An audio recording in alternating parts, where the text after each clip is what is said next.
نحمده ونصلي على رسوله الكريم اما بعد فقد قال الله تبارك وتعالى كما ورد في سورة الأعراف اعوذ بالله من الشيطان الرجيم بسم الله الرحمن الرحيم قالوا اوذينا من قبل ان تأتينا ومن بعد ما جئتنا قال عسى ربكم ان يهلك عدوكم ويستخلفكم في الارض فينظر كيف تعملون. فقال عز وجل كما ورد في سورة الأنفال يا أيها الذين آمنوا استجيبوا لله وللرسول إذا دعاكم لما يحييكم واعلموا أن الله يحول بين المرء وقلبه وأنه إليه تحشرون واتقوا فتنة لا تصيبن الذين ظلموا منكم خاصة واعلموا أن الله شديد العقاب. واذكروا إذ أنتم قليل مستضعفون في الأرض تخافون أن يتخطفكم الناس فآواكم وأيدكم بنصره ورزقكم من الطيبات لعلكم تشكرون. يا أيها الذين آمنوا لا تخونوا الله والرسول وتخونوا أماناتكم وأنتم تعلمون واعلموا أنما أموالكم وأولادكم فتنة وأن الله عنده أجر عظيم. وقال عز وجل كما ورد في سورة إبراهيم وإذ تأذن ربك لئن شكرتم لأزيدنكم ولئن كفرتم إن عذابي لشديد. وقال عز وجل كما ورد في سورة محمد صلى الله عليه وسلم إن تتولوا يستبدل قوما غيركم ثم لا يكونوا أمثالكم. صدق الله العظيم. رب اشرح لي صدري ويسر لي أمري واحلل عقدة من لساني يفقهوا قولي. اللهم ربنا ألهمنا رشدنا وأعذنا من شرور أنفسنا. اللهم أرنا الحق حقا وارزقنا اتباعه وأرنا الباطل باطلا وارزقنا اجتنابه. اللهم وفقنا نقيم نظام خلافة على منهاج النبوة في پاکستان اولا وفي كل العالم آخرا آمین یا رب العالمین. میں نے آج موضوع چنا ہے قرآن مجید کی تذکیر کے مضامین میں سے پاکستان کا ذکر قرآن میں. یہ بات بہت سے لوگوں کو عجیب لگے گی. پاکستان کا ذکر قرآن میں آج سے 1400 برس پہلے. اس کے ضمن میں پہلے تو آیت سن لیجئے. آیت نمبر 10 ہے یہ سورہ انبیاء کی. لقد انزلنا الیکم کتابا فیہ ذکرکم افلا تعقلون. دیکھو ہم نے تمہاری طرف ایک کتاب نازل کر دی ہے جس میں تمہارا ذکر ہے تاکہ تم عقل سے کام کرو. اب یہاں اس آیت میں ذکر کے دونوں معنی ہو سکتے ہیں. ذکر ہمارے حالات کا بیان یا ذکر نصیحت تمہارے حصے کی نصیحت. لیکن ایک عظیم حدیث میں آ کر بات جو ہے وہ طے ہو جاتی ہے. طویل حدیث ہے. عظمت قرآن کے موضوع پر حضور کا کہ وہ حدیث بلکہ خطبہ کہنا چاہیے. اہم ترین ہے. راوی کون ہے؟ حضرت علی رضی اللہ تعالی عنہ. فرماتے ہیں کہ حضور نے فرمایا صلی اللہ علیہ وسلم انہا ستکون فتنۃ، ان قریب ایک بہت بڑا فتنہ رونما ہوگا. اس پر حضرت علی فرماتے ہیں میں نے عرض کیا مل مخرج منہا یا رسول اللہ، اے اللہ کے رسول اس سے نکلنے کا راستہ کون سا ہوگا؟ بہت غور طلب بات ہے یہ. میں اس کی طرف اشارہ کیے بغیر گزر نہیں سکتا آگے. دیکھیے ہم ہوتے تو پوچھتے یہ فتنہ کب آئے گا، کیوں آئے گا، کدھر سے آئے گا، کیسے آئے گا، کیا شکل ہوگی اس کی. یہ سوالات پوچھتے ہیں. لیکن یہ تمام چیزیں معلوماتی ہیں، ان کا عملی کو فائدہ نہیں۔ ان ساری باتوں کا جواب مل جائے تبھی معلومات میں اضافہ ہوگا۔ عمل کیا ہے، اس سے بچاؤ کا راستہ کون سا ہوگا، یہ ہے سوال۔ یہ ہے فرق صحابہ کرام میں اور ہمارے مابین۔ حضرت علی نے پوچھا، یہ نہیں کہا یہ کب آئے گا، کیوں آئے گا، کدھر سے آئے گا، کیسے آئے گا، کیا صورت ہوگی، بل مخرج منہا یا رسول۔ اس پر آپ کا جواب ہے، بہت طویل حدیث ہے یہ، میں صرف ابتدائی چند جملے اور آخری چند جملے سناؤں گا۔ کتاب اللہ، فتنوں سے بچاؤ کا راستہ اللہ کی کتاب ہے۔ فیہ ذکر ما بعدکم وخبر ما قبلکم وحکم ما بینکم، اس میں تم سے پہلوں کا بھی ذکر ہے، تمہارے بعد کے حالات بھی ہیں، یہ آگے نہیں آگے بعد کے حالات بھی، اور تمہارے مابین جو بھی کوئی اختلافات کبھی ہوں گے ان کا حکم اور ان کا حل موجود ہے۔ پھر طویل حدیث ہے، بڑے پیارے پیارے جملے ہیں۔ لا تنقضی عجائبہ ولا یخلق عن کثرت رد، لیکن میں آخری جملے سنا رہا ہوں صرف۔ من قال بہ صدقہ، جو شخص اس قرآن کی بنیاد میں کوئی بات کہے گا وہ سچ کہا اس نے۔ ومن حکم بہ عدل، اور جو اس قرآن کے ذریعے فیصلہ کرے گا اس نے عدل کیا۔ ومن عمل بہ اجر، اور جس نے اس پر عمل کیا اس کو اجر مل کر رہے گا۔ اور آخری ٹکڑا اہم ترین ہے، میرے لیے بہت بڑی بشارت ہے، بہت بڑی بشارت ہے، اور بھی جو میرے ساتھی اس تعلیم و تعلم قرآن میں لگ گئے ہیں ان کے لیے بڑی بشارت ہے۔ وَمَن دعا الیہ فقد ہدی الی صراط مستقیم، جو اس قرآن کی طرف بلائے گا لوگوں کو اس کی ہدایت ہو گئی سیدھے راستے کی طرف، یعنی کسی اور کی ہدایت ہو نہ ہو، کسی کو فائدہ ہو نہ ہو۔ ابو جہل کو فائدہ نہیں ہوا، ابو لہب کو فائدہ نہیں ہوا، اس سے کوئی حرف حضور پر تو نہیں آتا صلی اللہ علیہ وسلم۔ من دعا الیہ فقد ہدی، اب عربی زبان سے ذرا بھی واقفیت ہو چکی، اس کی ہدایت ہو چکی صراط مستقیم کی طرف۔ اللہم ربنا اجعلنا منہم۔ اب دیکھیے سورہ اعراف کی آیت نمبر 129 ہے۔ بنی اسرائیل آپ کو معلوم ہے سخت عذاب میں تھے، فرعونی انہیں جو عذاب دے رہے تھے، اور پھر خاص طور پر جو ایک خواب دیکھا تھا فرعون نے، اس کے بنا پر اسے مشورہ دیا گیا تھا کہ بنی اسرائیل میں جو بیٹا پیدا ہو اسے قتل کر دیا جائے، قتل عام۔ وہ جو اکبر الہ آبادی نے کہا تھا یوں قتل سے بچوں کی وہ بدنام نہ ہوتا، افسوس کہ فرعون کو کالج کی نہ سوجی، کالج بنا دیتا تو قتل ہو گئے ہوتے۔ یہ بھی تو قتل گاہیں ہیں، وہ قتل عام ہو رہا تھا۔ تو بنی اسرائیل نے کہا اے موسیٰ، ہم پر تو آپ کے آنے سے پہلے بھی مصائب تھے اور آپ کے آنے کے بعد بھی، ہماری تقدیر میں تو کوئی فرق واقع نہیں ہوا۔ اس کے جواب میں موسیٰ کا قول نقل ہوا ہے، قال عسیٰ ربکم ان یہلک عدوکم، موسیٰ نے فرمایا علیہ السلام قریب ہے کہ تمہارا رب تمہارے دشمن کو ہلاک کر دے، جیسے کہ کر دیا فرعون اور اس کا لاؤ لشکر غرق کر دیے۔ وَيَسْتَخْلِفَكُمْ فِي الْأَرْضِ، اور تمہیں خلافت دے زمین کی۔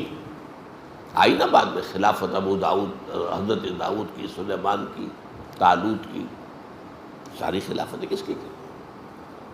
فَيَنْظُرَ كَيْفَ تَعْمَلُونَ، پھر وہ دیکھے گا تم کیا کرتے ہو۔ یہ فَيَنْظُرَ كَيْفَ تَعْمَلُونَ بہت اہم ہے۔ ہمیں بھی اللہ نے ہندو کے غلبے سے بچایا، ہمیں ایک آزاد ملک دیا، پھر دیکھیں گے تم کرتے کیا، تم اپنے وعدوں میں سچے نکلتے ہو یا جھوٹے، فریبی اور مکار نکلتے ہو یا وعدہ پورا کرنے والے نکلتے ہو۔ یہ گویا کہ ایک امتحان اللہ کی طرف سے۔ ہم 60 برس سے زیادہ ہو گئے، 62 برس اس امتحان میں مبتلا ہیں۔ اور ہر روز جو طلوع ہو رہا ہے ہماری ناکامی اس امتحان میں زیادہ سے زیادہ نمایاں ہو رہی ہے. We have failed utterly. یا ایھا الذین آمنوا استجیبوا للہ وللرسول لما دعاکم لما یحییکم اذا دعاکم لما یحییکم. اہل ایمان لبیک کہو اللہ اور اس کے رسول کی پکار پر جبکہ وہ تمہیں پکارے اس چیز کی طرف جس سے وہ تمہیں زندہ کر دے گا. اب دیکھیے یہ مسئلہ آ گیا جو میں نے موضوع رکھا تھا آج کے لیے، یہاں اس کا ایک اس کی مثال آ گئی. لما یحییکم، تو کیا پہلے مردہ تھے وہ اہل ایمان؟ کیا کفار مکے کے مردہ تھے؟ زندہ تو تھے، چلتے پھرتے تھے، روحیں مر گئی تھی. ان کا یہ جسمانی وجود قبر بن گیا تھا جس میں روح جو ہے دفن ہے. یہ چلتے پھرتے مقبرے یا چلتے پھرتے تعزیے، چلتے پھرتے تعزیے. اہل ایمان لبیک کہو اللہ اور اس کے رسول کی پکار پر جبکہ رسول تمہیں پکارے کس بات کی طرف؟ جو تمہیں حیات روحانی عطا کرے گی. حیات جسمانی تو ہے، حیوان تو تم ہو. لہم قلوب لا یفقہون بہا ولہم اعین لا یبصرون بہا ولہم آذان لا یسمعون بہا اولئک کالانعام بل ہم اضل. یہ چوپایوں کے مانند ہیں، ان سے بھی گئے ہوئے. وہ روحانی زندگی تمہیں دینے کے لیے اللہ تعالیٰ نے یہ کتاب اتاری ہے، تمہارے لیے جہاد کا راستہ کھولا ہے، تمہیں اپنی خدمت کا موقع دیا ہے. کیا کتنا پیارا شعر ہے فارسی کا، منت منے کہ خدمت سلطان ہمیں کنی. دیکھو کوئی احسان نہ دھرو کہ تم بادشاہ کی خدمت کر رہے ہو. منت منے کہ خدمت سلطان ہمیں کنی، منت شناس ازو کہ بخدمت بداشتت. اس کا احسان مانو کہ اس نے تمہیں اپنی خدمت پر مامور کر دیا ہے. تو جس سے اللہ اپنے دین کی خدمت پر مامور کر دے اس پر تو اللہ کا بہت بڑا احسان ہے، اس کا احسان مانے. تو اہل ایمان لبیک. اب یہ کس وقت آیات نازل ہو رہی ہیں؟ غزوہ بدر کے بعد. حضور کی دعوت اور تحریک جو ہے وہ قتال کے مرحلے میں آ چکی ہے، مشکل ترین مرحلہ. جان ہتھیلی پر رکھ کر میدان میں آنا آسان کام نہیں ہے. جو جنگ میں گیا ایک جگہ ایک طرح سے تو گویا کہ موت کے منہ میں گیا، بچ کے آ جانا جو ہے یہ تو گویا کہ ایک نئی زندگی ہے جو مل گئی. اس کے بعد ایک دھمکی آ رہی ہے. ایک تو تشویق، یہ جو دعوت تمہیں نبی دے رہے ہیں صلی اللہ علیہ وسلم، یہ تمہاری حیات روحانی کا ذریعہ بن جائے گی. تم صرف حیوانی طور پر زندہ نہیں رہو گے، روحانی طور پر بھی زندہ رہو گے. اب اس کے بعد ایک تنبیہ آ رہی ہے، وَاعْلَمُوا أَنَّ اللَّهَ يَحُولُ بَيْنَ الْمَرْءِ وَقَلْبِهِ وَأَنَّهُ إِلَيْهِ تُحْشَرُونَ. جان لو اللہ انسان کے اور اس کے قلب کے درمیان حائل بھی ہو جایا کرتا ہے. ایک وقت آتا ہے انسان نیکی کرنا چاہتا ہے نہیں کر سکتا. یہ وہ شے ہے جس کو قرآن میں کہا گیا ختم اللہ علی قلوبہم وعلی سمعہم وعلی ابصارہم غشاوہ. ایک پوائنٹ آف نو ریٹرن، عافیت اس میں ہوتی ہے. آج آپ پر کوئی حق منکشف ہوا قبول کریں فوراً. اگر دل نے گواہی دی حق ہے پھر آپ نے نہیں مانا تو آپ کو سزا ملے گی. کیا؟ اب حق کو پہچاننے کی صلاحیت کم کر دی جائے گی. اب زیادہ بڑا سٹیمولس درکار ہوگا تمہیں حرکت میں لانے کے لیے. پھر بھی حرکت میں نہ آئے تو پھر اور کم ہو جائے گی. ہوتے ہوتے اللہ کا یہ قانون جو ہے حائل ہو گیا اب دل اور انسان کے درمیان. اور جان لو کہ تمہیں بالآخر اسی کی طرف جمع کیے جانا ہے. وَاتَّقُوا فِتْنَةً لَا تُصِيبَنَّ الَّذِينَ ظَلَمُوا مِنْكُمْ خَاصَّةً اور ڈرو اس عذاب سے جو تم میں سے صرف ظالموں کو اپنی گرفت میں نہیں لے گا، اس میں بے گناہ بھی مارے جائیں گے، جس کو آپ کہتے ہیں اپنے محاورے میں گیہوں کے ساتھ گھن بھی پس جاتا ہے۔ جب عوامی اور عمومی عذاب آتا ہے تو صرف ظالم ہی نہیں پستے اس میں۔ وَاتَّقُوا فِتْنَةً لَا تُصِيبَنَّ الَّذِينَ ظَلَمُوا مِنكُمْ خَاصَّةً۔ میں نے جو رات بات کہی تھی، عذاب سر پر کھڑا ہے، اگلی آیت میں اس کا ذکر ہو رہا ہے۔ یہ شک، اور پھر یہ تو نہیں ہوگا کہ صرف بدکار ہی مارے جائیں۔ مشرقی پاکستان میں کیا صرف بدکار مارے گئے تھے؟ ہسپانیہ میں کیا صرف بدکار مارے گئے تھے؟ ایک ملک جس پر 800 برس حکومت کی مسلمانوں نے، اور پھر ایک بچہ بھی وہاں نہیں چھوڑا گیا زندہ، یا جلا دیے گئے، یا قتل کر دیے گئے، یا زبردستی عیسائی بنا لیے گئے، اور یا جہازوں میں بھر بھر کر اور افریقہ کے شمالی ساحل پر ڈمپ کر دیے گئے، جہاں نہ کچھ کھانے کو نہ پینے کو۔ تو ڈرو اس عذاب سے، جب آئے گا تو اس کی چکی میں صرف گیہوں نہیں پسے گا، گھن بھی پسے گا۔ صرف ظالمین پر جو ہے ان پر وہ عذاب نہیں ہوگا، عام لوگوں پر بھی ہوگا۔ وَاعْلَمُوا أَنَّ اللَّهَ شَدِيدُ الْعِقَابِ، اور جان لو اللہ تعالیٰ عقاب میں، سزا میں بہت سخت ہے۔ شدید العقاب، یہ بھی وہ بات ہے کہ جو کئی مرتبہ میں نے بیان کی ہے۔ اللہ کی یہ دونوں شانیں ہیں، سامنے رہنی چاہیے۔ وہ غفار بھی ہے، ستار بھی ہے، وہ رحیم بھی ہے، وہ غفور بھی ہے، وہ رؤوف بھی ہے، لیکن شدید الانتقام، شدید العقاب، یہ بھی اس کی شانیں ہیں۔ اس کی شان رحیمی پر دھوکہ نہ کھا جانا۔ یا ایھا الانسان ما غرک بربک الکریم، کیا دھوکہ کھا لیا تم نے؟ اللہ تو بخشنے والا ہے، وہ بخشنے والا بھی ہے اور جہنم میں جھونکنے والا بھی وہی ہے۔ اب آئی وہ آیت جو میں نے رات بھی پڑھی تھی، یہ ہے پاکستان کی تاریخ، تحریک پاکستان کی۔ وَاذْكُرُوا إِذْ أَنْتُمْ قَلِيلٌ، یاد کرو ذرا جب تم ہندوستان میں، اب یہ میں ایڈ کر رہا ہوں، اقلیت میں تھے۔ ہندو 4 گنا زیادہ تعلیم یافتہ، سرمایہ دار، انگریز کے قریب۔ انگریز نے حکومت چھینی تھی مسلمان سے، مسلمان کو وہ سمجھتا تھا اس میں بغاوت کے جراثیم ہے۔ ہندو کے لیے کیا تھا؟ چینج آف ماسٹرز، پہلے مسلمانوں کے غلام تھے، اب انگریزوں کے ہو گئے، ان کے لیے تو کوئی بڑی بات تھی۔ اس وقت جو خوف طاری تھا، وَاذْكُرُوا إِذْ أَنْتُمْ قَلِيلٌ مُسْتَضْعَفُونَ فِي الْأَرْضِ، زمین میں تمہیں دبا لیا گیا، ہندو غالب تھا۔ جو پروونسز جو تھے جہاں مسلمان اقلیت میں تھے، وہاں تو ہندو غالب تھا، میجورٹی میں بھی تھا۔ میجورٹی کے صوبے جو ہے مسلمانوں کے، وہاں کے زمینداروں کی زمینیں ہندوؤں کے پاس رہن تھی، اور اگر کوٹا سسٹم نہ ہوتا تو یہاں تو مسلمان کو تعلیم یافتہ ہوتا ہی نہ۔ میڈیکل کالج میں کوئی مسلمان داخل ہو سکتا تھا، انجینئرنگ کالج میں کوئی مسلمان داخل ہو سکتا تھا، وہ تو کوٹا بنا دیا گیا ہے، اتنے % سیٹیں ملیں گی چاہے نمبر کم ہو۔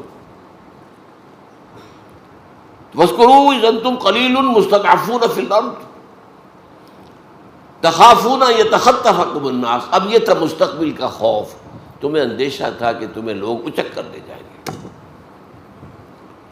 ہندو چھا جائے گا، ہندو ایکسپلائٹ کرے گا، ہندو تمہارا مذہب تبدیل کرے گا، ہندو تمہاری زبان ختم کر دے گا، ہندو تمہارا کلچر ختم کر دے گا۔ اس کے عزائم نہایت خوفناک تھے، نہایت خوفناک تھے، نہایت خوفناک تھے۔ یہ 16 اپریل 1946 کو تقریر کی تھی محمد علی جناح المعروف بقائد اعظم، یہاں آپ کے حبیبیہ ہال جو اسلامیہ کالج کا ہال ہے، خواتین کے اجتماع میں۔ جس میں انہوں نے کہا تھا اگر خدا نہ خواستہ خدا نہ خواستہ خدا نہ خواستہ ہم حصول پاکستان میں ناکام ہو گئے تو ہندوستان کی سرزمین سے اسلام اور مسلمانوں کا نام و نشان مٹ جائے گا۔ جو شخص ذرا بھی واقف ہے جناح کی شخصیت ہے وہ جانتا ہے وہ لفظوں سے کھیلنے والا نہیں تھا، وہ اوریٹر نہیں تھا، خطیب نہیں تھا، جوشیلا نہیں تھا، جذباتی نہیں تھا، تو بہت ٹھنڈا آدمی، وکیل تو بہت ٹھنڈا ہوتا ہے، ججی تو نہیں بات کرتا۔ تو تخافون ان یتخطفکم الناس فآواکم، تو اللہ نے تمہیں پناہ دی۔ ہندوستان کے مشرق اور مغرب میں دو ملک عطا کر دیے، آؤ۔ کم سے کم اس وقت کے ہندوستان میں جو مسلمان تھے ان میں سے 2/3 کو ہندو کے غلبے سے بچا لیا۔ 10 کروڑ کل آبادی تھی ہندوستان میں مسلمانوں کی اس وقت، اس میں سے 6.5 کروڑ یہ مشرقی پاکستان مغربی پاکستان میں آ رہے ہیں، ہندوستان میں رہ گئے 3-3.5 کروڑ، تو کم سے کم یہ تو بچ گئے نا۔ تو ان حالات میں اللہ اپنا احسان گنوا رہا ہے، فآواکم، تمہیں اللہ نے پناہ دی، وَأَيَّدَكُمْ بِنَصْرِهِ، اپنی تائید سے تمہاری نصرت خصوصی فرمائی، وَرَزَقَكُم مِّنَ الطَّيِّبَاتِ، اور کتنی خوشحالی پاکستان کے اولین دور میں آئی ہے، وہ بھی یاد کچھ ہوگی کسی کو، لَعَلَّكُمْ تَشْكُرُونَ، تاکہ تم شکر کرو۔ اگر تم ان نعمتوں کا حق ادا کرو گے ہم اور دیں گے اور دیں گے اور دیں گے۔ میں نے وہ اگلی آیت کون سی پڑھی؟ سورہ ابراہیم کی علیہ الصلوۃ والسلام، وَإِسْتَأْذَنَ رَبُّكُمْ، جبکہ تمہارے رب نے اعلان کر دیا تھا، لَإِن شَكَرْتُمْ لَأَزِيدَنَّكُمْ وَلَئِن كَفَرْتُمْ إِنَّ عَذَابِي لَشَدِيدٌ، اگر تم ہمارے انعامات پر شکر کرو گے، ان کا حق ادا کرو گے، ان نعمتوں کا حق ادا کرو گے، یہ آزادی ہم نے تمہیں دی تھی اس کا حق ادا کرو گے، تاکہ اس آزادی کو اللہ کے قدموں میں ڈال دو، اے اللہ ہم تیرے غلام ہیں۔ ہماری آزادی وہ نہیں ہے، مادر پدر آزادی نہیں ہے، ہم آزاد ہونا چاہتے تھے ہندو اور انگریز سے، تاکہ تیرے بندے بنے، تیرا دین قائم کرے۔ اگر یہ ہم کرتے لَأَزِيدَنَّكُمْ، میں اس آیت کی روح سے لازم سمجھتا ہوں کہ پاکستان بھارت کے اور علاقے فتح کرتا، کم سے کم کشمیر کا تو سوال ہی پیدا نہیں ہوتا کہ جانے دیتا، لیکن ہم نے پہلے روز سے ناشکری کی، اللہ کے دین کی طرف قدم نہیں بڑھایا۔ میں اس میں نہیں جانا چاہتا کون ذمہ دار ہے، پوری قوم ذمہ دار ہے، البتہ مختلف افراد کی اپنی اپنی جگہ اہمیت ہوتی ہے، اس کے اعتبار سے کسی کی ذمہ داری زیادہ ہے، کسی کی کم ہے، لیکن لعلکم تشکرون نہیں کرو گے تو عذاب، اللہ نے 25 برس قمری اعتبار سے 25 برس مہلت دی، پھر عذاب کا پہلا کوڑا پڑا مشرقی پاکستان، 93,000 ہمارے قیدی ہندو کے ہاتھ، کتنا اسلحہ، کتنے ہمارے جہاز، کتنے ہمارے ٹینک ہندو کے پاس گئے۔ ہمارا مورال زمین پر پاتال میں، ہندو کا مورال آسمان پر۔ زیادہ سے زیادہ 6 دن کی مار تھا مغرب پاکستان بھارت کے لیے، وہ تو اللہ کی مرضی تھی، نکسن کے دل میں بات ڈالی۔ حدیث میں آیا ہے تمام انسانوں کے دل اللہ کی 2 انگلیوں کے مابین جدھر چاہتا پھیر دیتا ہے۔ نکسن، اندرا گاندھی مرتے دم تک شکایت کرتی رہی، pro Pakistan tilt of Nixon administration. اس نے کوسیجن سے بات کی ہاٹ لائن پر، بند کرواؤ جنگ، اور کوسیجن نے حکم دیا اندرا گاندھی کو، یونیلیٹرل سیز فائر، یک طرفہ جنگ بندی بھارت نے اعلان کیا، ورنہ ہمارا سیالکوٹ سیکٹر ٹوٹ چکا تھا، بڑھ رہا تھا بھارت، راجستھان سیکٹر ٹوٹ چکا تھا، بھارت تیزی سے بڑھ رہا تھا، لے دے کے ایک جنرل ٹکا خان موجود تھے صرف، اور یہ سلیمان کی میں ٹاسک فورس لے کر بیٹھے ہوئے تھے صرف، ایئر فورس ہماری پیرالائز کر دی تھی بھارت نے، جبکہ 1965 کی جنگ ہم نے ایئر فورس کی وجہ سے جیتی تھی، لیکن 71 میں آ کر روس نے ان سے ایسے ہیلی کاپٹر دے دیے تھے جن کے اندر کہ وہ ایواکس لگے ہوئے تھے، ذرا سا بھی ہمارا جہاز حرکت کرتا تھا انہیں پتہ چل جاتا تھا، اور ہماری بیچاری کہ ہماری نیوی ہے ہی کیا، بھارت کے مقابلے میں کوئی حیثیت ہے ہی نہیں اس کی، ہماری بیچاری نیوی اس کو آ کر وہ کیماڑی میں مار کر گئے ہیں، یہ بھی یاد ہے کہ نہیں؟ بہرحال یہ پہلا کوڑا تھا کہ دوسرا اور بڑا کوڑا تنا ہوا ہے۔ یہ دوسری بات ہے، معجزہ ہو جائے، اللہ اس قوم کے دلوں کو بدل دے، جس میں توبہ، حقیقی توبہ پیدا ہو جائے، اللہ کی طرف رجوع پیدا ہو جائے، خشوع اور خضوع ہو جائے، ایک عوامی سطح پر عزم مصمم پیدا ہو جائے، اسلام کے لیے جینا ہے، اسلام کے لیے مرنا ہے، اور تن من دھن اسلام پر نچھاور کر دینا ہے۔ کوئی عجب نہیں، قوم یونس پر بھی عذاب کے آثار آ چکے تھے، اس کے بعد توبہ کی قوم نے تو اللہ نے عذاب واپس لے لیا۔ یہ ایک ہی مرتبہ ہوا، تاریخ میں ہوا ہے، اس کا بھی ایک خاص سبب تھا، وہ میں بیان نہیں کر سکتا اس وقت۔ آگے چلیے، کس قدر پیارے الفاظ ہیں یہ، یا ایھا الذین آمنوا لا تخونوا اللہ والرسول، دیکھو اے مسلمانوں، اللہ اور اس کے رسول سے خیانت مت کرو، یہ امانت ہے اللہ اور اس کے رسول کی تمہارے پاس، تم نے دعائیں مانگ مانگ کر یہ ملک لیا تھا، اب اس کے اندر اپنی منمانی چلاؤ گے بجائے اللہ کے حکم کے، اپنی قانون سازی کرو گے بجائے شریعت کی تنفیذ کے، اس سے بڑی خیانت کیا ہوگی؟ یا ایھا الذین آمنوا لا تخونوا اللہ والرسول وتخونوا اماناتکم، آپس میں بھی ایک دوسرے کی امانتوں میں خیانت نہ کرو۔ سب سے بڑی جو ہے امانت وہ یہ پاکستان ہے تمہارے پاس، اللہ کا، وانتم تعلمون، جانتے بوجھتے ایسا نہ کرو، واعلموا انما اموالکم واولادکم فتنہ، اور جان لو تمہارے مال اور اولاد فتنہ ہے، یہ تمہیں دنیا ہی میں مگن رکھتے ہیں۔ کافر کی یہ پہچان کہ آفاق میں گم ہے، فکر معاش ہے، اولاد کی تعلیم بہتر سے بہتر ہو جائے، 10,000 20,000 فیس دینی پڑے کوئی بات نہیں، کہیں سے لے لیں گے، ڈاکہ مار لیں گے، رشوتیں لے لیں گے، غبن کر لیں گے،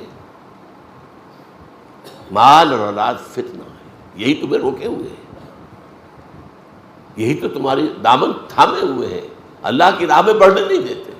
مال، ایک بیڑی یہ پاؤں پہ پڑی ہوئی ہے مال کی، اور دوسری بیڑی جو ہے وہ اولاد کی ہے۔ وَاعْلَمُوا أَنَّمَا أَمْوَالُكُمْ وَأَوْلَادُكُمْ فِتْنَةٌ، ان بیڑیوں سے اپنے آپ کو آزاد کراؤ، ہتھ کڑیوں سے اپنے آپ کو آزاد کراؤ، ٹھیک ہے، ان کا حق ایک حد تک، مناسب حد تک ادا کرو، انہی کے نہ ہو کر رہ جاؤ۔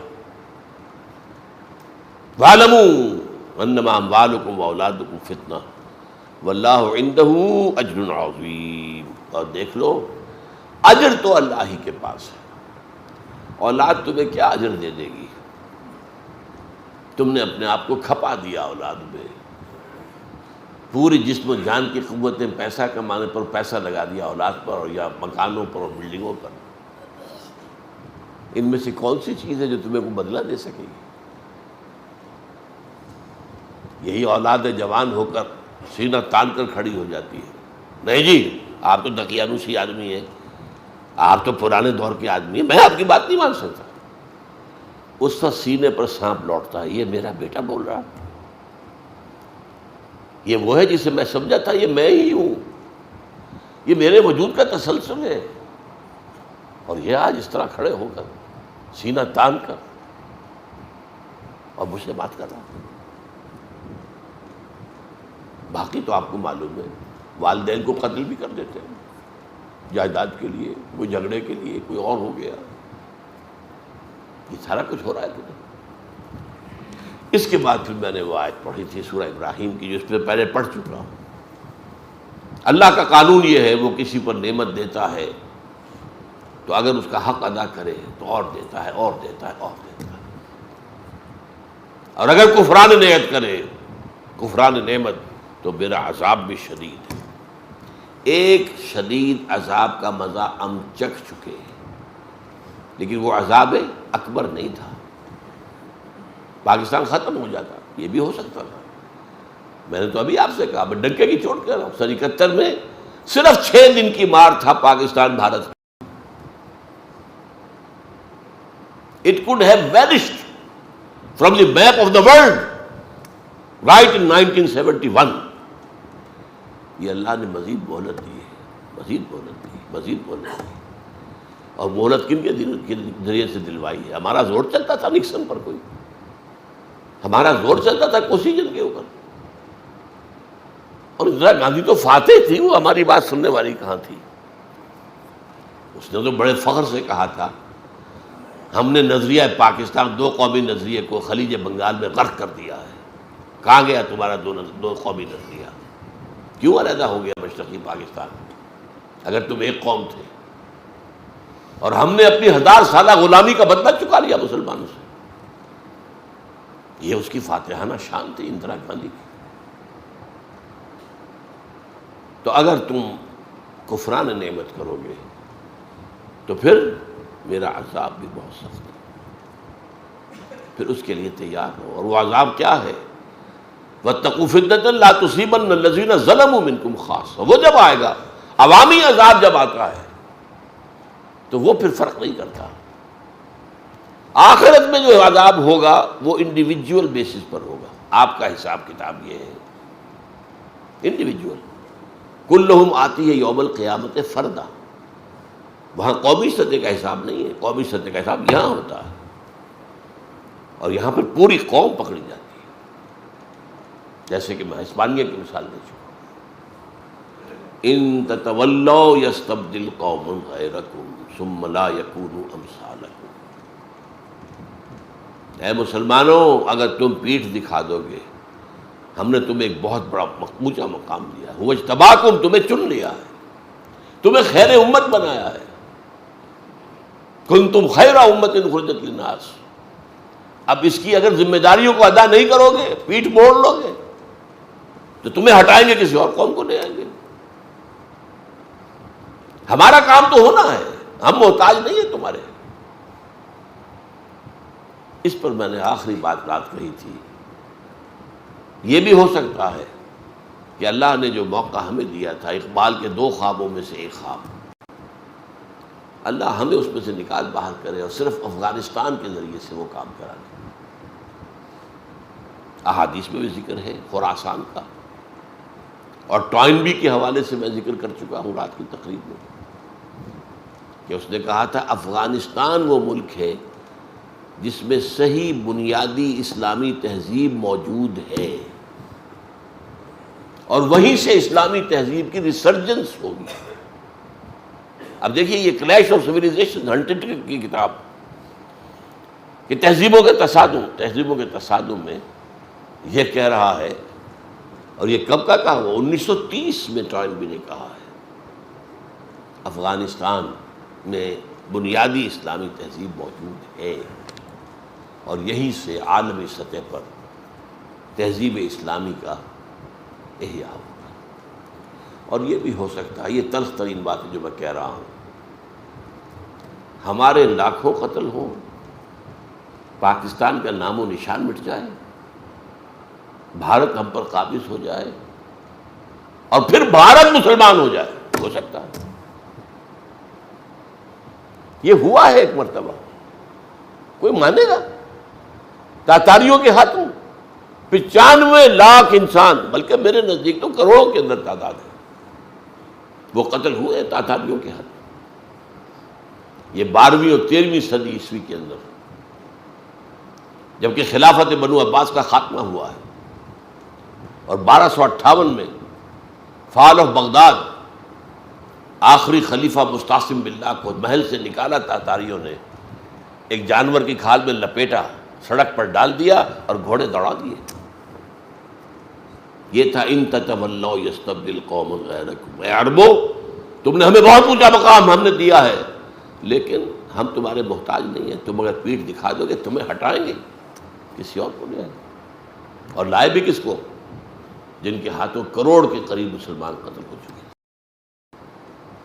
یہ ساری پھر جو عظیم سلطنتیں بنی سب تاتاری تھے، مختلف قبیلے ہیں ان کے۔ یہ مغل کون تھے؟ یہ ترکان تیموری کہلاتے ہیں، ترکان صفوی ایران میں۔ بدقسمتی سے انہوں نے شیعت اختیار کر کے ایک نیگیٹو رول اختیار کر لیا اسلامی تاریخ کے اندر۔ ترکان سلجوقی مڈل ایسٹ میں، ترکان عثمانی، دی گریٹ آٹومان امپائر، یہ سب ترکوں کی زیر قیادت تھا۔ عرب اٹھا کر پھینک دیے گئے، اب تم قیادت سے معزول، اب یہ قیادت جو ہے ان ترکوں کے ہاتھ میں۔ میں نے ذکر کیا تھا دی فلاڈلفیا ٹرمپٹ، اور یہ میں حیران ہو گیا تھا کہ یہ اگست 2001 میں چھپا تھا۔ ستمبر 2001 میں 9/11 جسے کہتے ہیں وہ ہو گیا، اور اس کے الفاظ کیا ہیں؟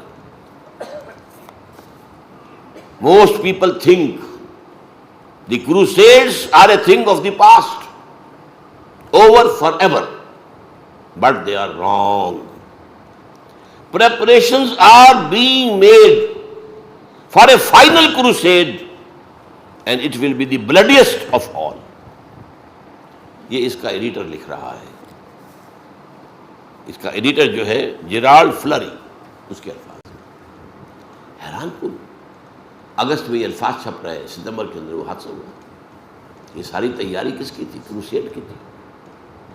اس کے لیے امریکی قوم کو تیار کرنا تھا، اسی لیے بش کی زبان سے کروسیڈ کا لفظ نکل گیا، بعد میں اس نے اصلاح کیا۔ بہرحال ایک بات جان لیں کہ یہ رسالہ جو ہے یہ پروٹیسٹنٹس کا ہے۔ یہ دو فرقے بڑے ہیں عیسائیوں کی، کیتھولکس اور پروٹیسٹنٹس۔ یہ پروٹیسٹنٹس جو ہے پاپائیت کے بہت خلاف، کیتھولزم کے خلاف، پوپ کو یہ شیطان کہتے ہیں۔ ان کا کہنا یہ ہے کہ یہ جو یورپین یونین بنی ہے، یہ پرانی ہولی رومن امپائر کو تازہ کیا گیا ہے، تاکہ اس کے ذریعے سے مڈل ایسٹ کے اندر ایک رومن کیتھولک حکومت قائم ہو، فلسطین میں عیسائی حکومت قائم ہو۔ جیسے ایسٹ تیمور میں آپ کو معلوم ہے رومن کیتھولک حکومت قائم ہوئی، انڈونیشیا کا ایک جزیرہ تقسیم کرایا گیا اور رومن کیتھولک حکومت۔ تو یہ اس کے لیے کروسیڈ کی تیاریاں ہو رہی ہیں۔ یہ یونائٹڈ یورپ کیوں بنا ہے، اور یہ نیٹو اب بھی کیوں ایکٹیو ہے، کس لیے؟ تو ایک بات تو مجھے یہ عرض کرنی تھی آپ سے۔ دوسری بات جو میں نے عرض کی تھی کہ یہودیوں نے جن ریشہ دوانیوں کے ذریعے سے عالم عیسائیت کو فتح کیا، یہ تو آپ دعا کریں کہ میں اس کو تحریر میں لے آؤں، اور یہ مضمون جو ہے بہت انفارمیٹیو ہے، بہت ضروری ہے، اور خاص طور پر تفسیر قرآن کے بھی ایک مسئلے سے بحث کرتا ہے کہ دو آیات میں بظاہر ایک لطیف سا تضاد ہے، اس کو کیسے حل کریں۔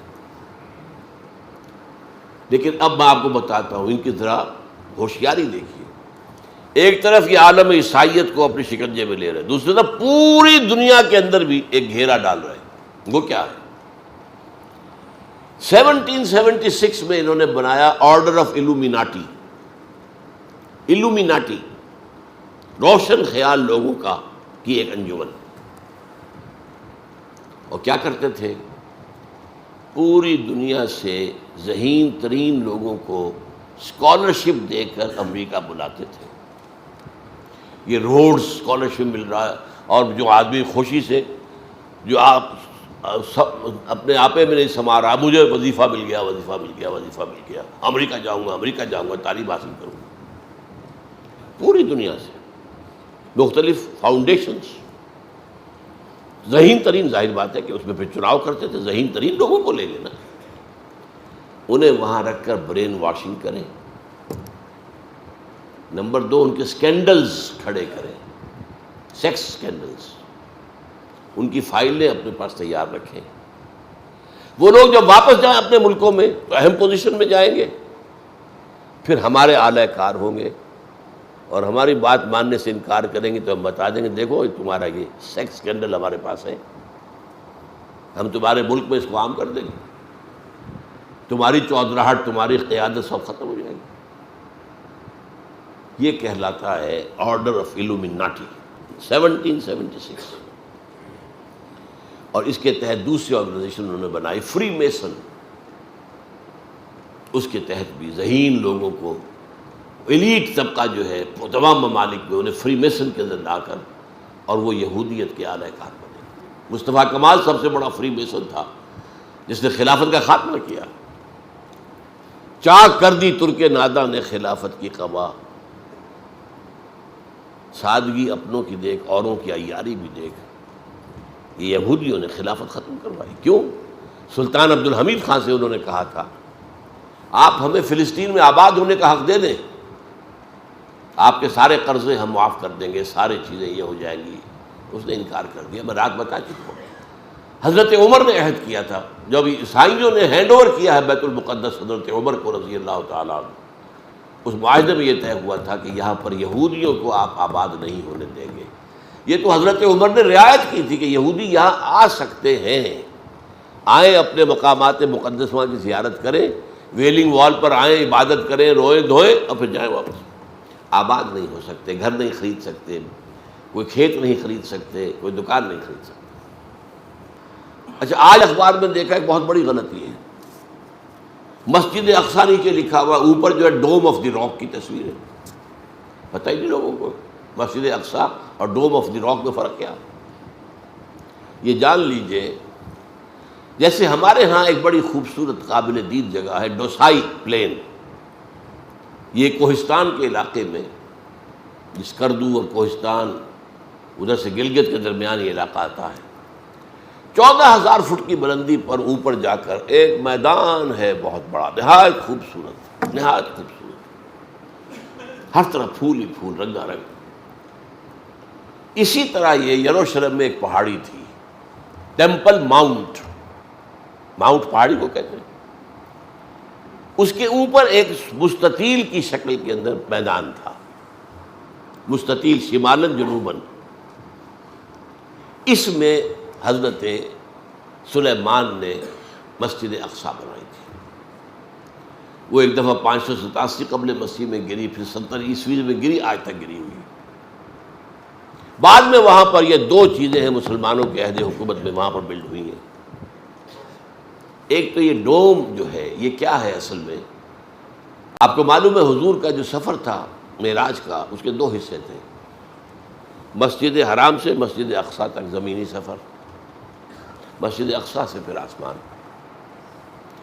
تو آسمانی سفر جو شروع ہوا تھا وہ ایک چٹان ہے، صخرہ، صخرہ چٹان کو کہتے ہیں، چٹان پر سے حضور کا براق لے کر اڑا ہے۔ اس چٹان کے اوپر پھر جو خلیفہ عبد الملک بن مروان تھا بنو امیہ کا، یہ بہت بڑا بادشاہ گزرا، اور آج کی تاریخ میں اس کا پیرلل جو ہے عربوں میں ملک عبدالعزیز آل سعود ہے، اس کے بھی 4-5 بیٹے، ایک کے بعد دوسرا، دوسرا تیسرا چوتھا پانچواں جو ہے وہ بادشاہ بنے ہیں۔ سعود آیا ہے، پھر فیصل آیا ہے، پھر خالد آیا ہے، پھر اور آئے ہیں، پھر فہد آیا ہے، پھر سب کے سب بیٹے ایک باپ کے بیٹے۔ اسی طرح یہ جو ہے عبد الملک بن مروان کے بھی 4-5 بیٹے جو ہے خلیفہ بنے ہیں بنو امیہ کے۔ اس نے یہ ڈوم بنا دیا ہے اور اس کے اوپر جو ہے سونے کی پتلی چڑھی ہوئی ہے۔ یہ آج سے کوئی 30-40 سال پہلے شاہ حسین جو تھا شرق اردن کا، اس نے اس پر یہ سونے کی پتلی چڑھائی ہے۔ اب مجھے یاد نہیں ہے 30 من یا 30 ٹن سونا اس میں لگا ہے، اور اسرائیل کے اخبارات نے لکھا تھا یہ سونا ہمارے کام آئے گا جب ہم اسے ڈیمولش کر کے اور اپنا ٹیمپل بنائیں گے، تو یہ سونا ہمارے کام آئے گا۔ یہ آج بھی مجھے یاد ہے، آج بھی یاد ہے۔ بہرحال مسجد اقصیٰ اس کے جنوب میں ہے۔ یہ جو تصویر ہے، جو بڑا ڈوم ہے ادھر، یہ شمال کی جانب مستطیل کے، یہ ہے ڈوم آف دی راک، یہ مسجد اقصیٰ نہیں ہے۔ البتہ جنوب کی جانب چھوٹا ایک نظر آ رہا ڈوم، یہ ہے مسجد اقصیٰ۔ تو ان دونوں میں جو ہے وہ بھی فرق جو ہے کرنا چاہیے۔ اقول قولی ھذا واستغفر اللہ لی ولکم ولسائر المسلمین والمسلمات۔